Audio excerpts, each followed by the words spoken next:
on BBC Radio Bristol, coming up to 10 past 10. Now, the idea of confirming your ID is nothing new. If you've tried to open a bank account, buy a house, get a mortgage, rent a property, anything that needs you to confirm who you are, you've got to go through the various hoops. If you've got a passport, you can use that. If you haven't got a passport, you use your driving licence. You haven't got that, you have to find other ways of doing it.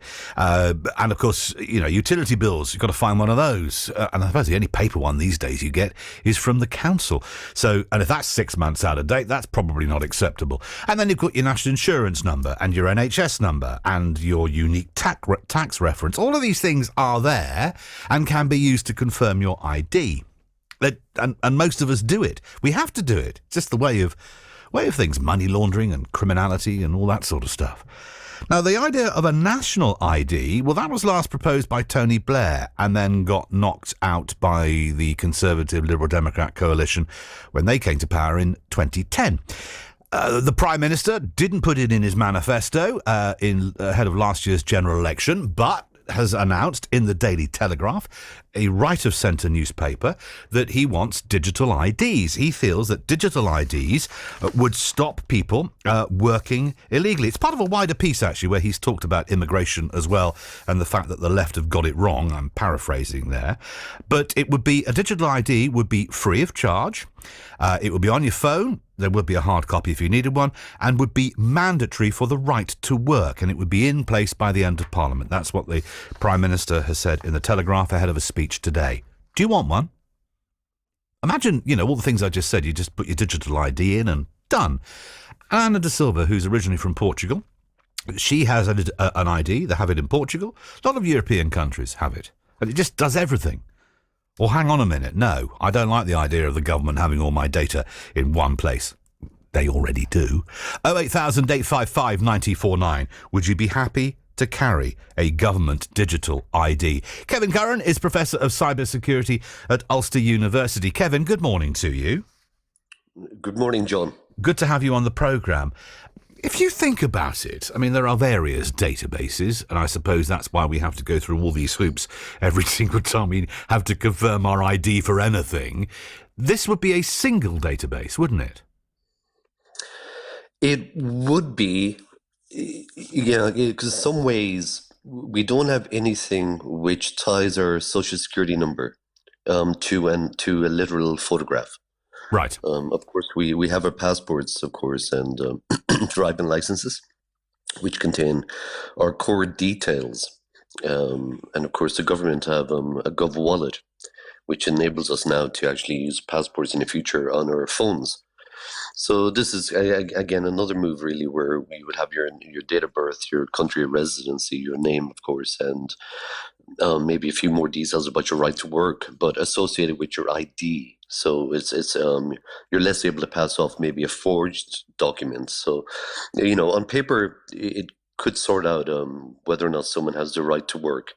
But again, I love the way you just use that wonderful phrase, on paper, because of course this isn't, is it? This is digital. So, I mean, there would be hard copies, but it interests because I have the same picture on my passport, which I renewed last year or a couple of years ago, that I also have on my driving license. But as you say, it doesn't marry that with my tax details, which doesn't marry with obviously my income, and my driving license has got my address on it. My passport hasn't. So, there are. The argument being, it would be potentially pulling all that together. But bearing in mind another story today, which is deeply disturbing, of hackers who've got into this group of nurseries and are now posting the personal details, photographs of children who are at these nurseries and their parents and grandparents with a view to holding these to ransom.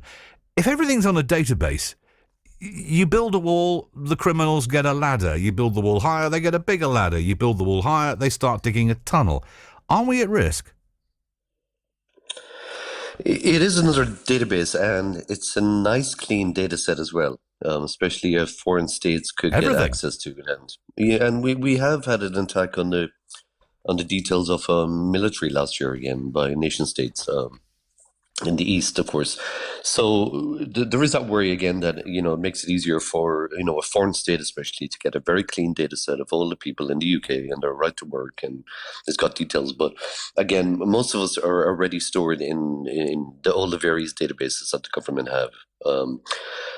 Again, and they have been probably already snatched and being used by foreign nation states as well. And of course, hackers have got so many databases as well, and they're part of all the data breaches which leak. And this is just another one. It's whether or not that they secure it properly and whatever else. But it is a prime target for hackers again, and it could expose again many of the details of the UK public. And I suppose ultimately it depends whether they outsource it and how much money they spend on it. Because if they give it to a bloke called, Keith, who's, running an IT business above a shop in Bedminster in Bristol, as opposed to giving it to GCHQ to do, there's a difference, isn't there? Yeah, very much again. But generally, most things are now outsourced, actually. Nowadays, even a lot of the military systems, again, the cloud systems, again, because, ultimately the taxpayer pays for this, pays for any systems as well. So they have to have the regular audits done, whatever else. But generally, most things now are outsourced again. And even actually, the military database, again, the payroll system, which was being used, which was leaked and breached a few months ago, again, that was actually a French organization which were handling the UK military's payroll as well, which, again, you got questions to be asked there in that case. Yeah, so it's vulnerable wherever it may be, whoever's doing it. Let me ask you this, because you're a professor of cybersecurity. So we've got a lot of hacks going on at the moment. We know that Jaguar Land Rover have been hacked and they can't make cars. We know Marks and Spencer's, it costs them hundreds of millions. Co-op, same. We've got this nursery hack at the moment. So our data is vulnerable to attack. And then, of course, you've got the other side of criminality. If you're a wrong-un employing people who've come over here illegally off the books, you're paying them not through the books, so you're not paying tax, national insurance. The person getting paid is not paying tax, national insurance. It doesn't matter whether they have a digital ID or not. You're just going to pay them because you're a wrong-un. Exactly. Any employers who are paying in cash and not doing checks again, this will make no difference for. So the argument the Prime Minister's made here, and I'm asking you as a professor of cybersecurity, if you're already a wrong-un employing people off the books and not paying tax, national insurance, and you don't care where they came from, you just want their labour, this isn't going to work. Or am I missing something? No, you're not. Absolutely.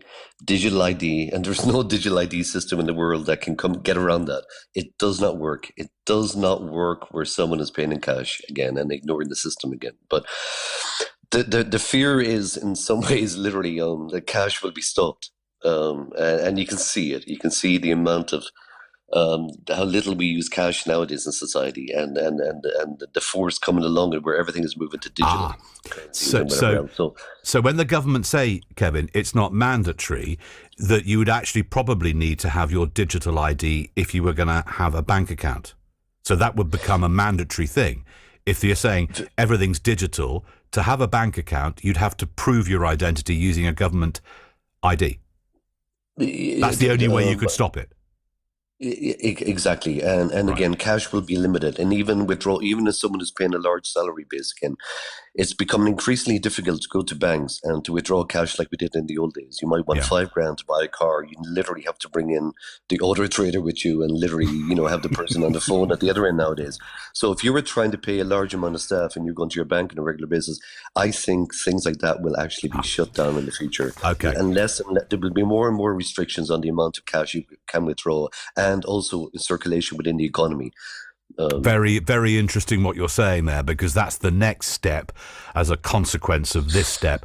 Kevin Curran, Professor of Cybersecurity at Ulster University, many thanks for your time. Have a good weekend. You're welcome. Thank you. Call 08000 855 949. Well, BBC Radio Bristol. You just heard there a professor of cybersecurity saying that this is about another step, which is about your digital ID being able to access things as well.